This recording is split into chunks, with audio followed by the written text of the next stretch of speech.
Terry, we've been talking about the decreased white cell counts that can occur during chemotherapy and the risks associated with that. Could you let a patient know what they should look out for and what they should do if they notice a fever during chemotherapy? Well, when a patient's white count is low, we're going to let them know that in the time frame.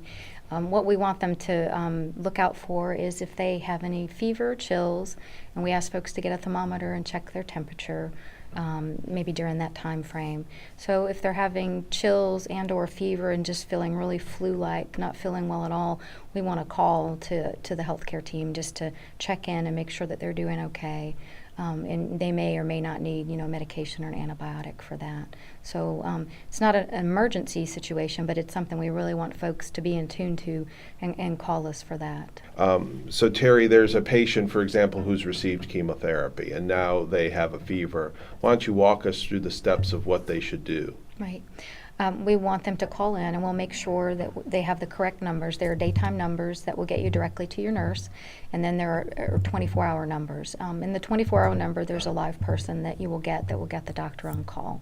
So we want the patient to call in and check in with the nurse and let them know what's going on. And if it's after hours, after 5 or on the weekend, we want them to call the main number, which is the 24-hour number also, and let the person that's taking the call, let them know what's going on, and they'll get the doctor on call to call them back. So certainly a temperature greater than 100.5 or an unexplained shaking chill or other problem like that should be reported immediately. Right.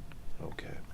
The other thing that I think sometimes patients don't realize is, of course, every fever isn't necessarily an emergency or infectious. For example, some chemotherapies can cause fever, right?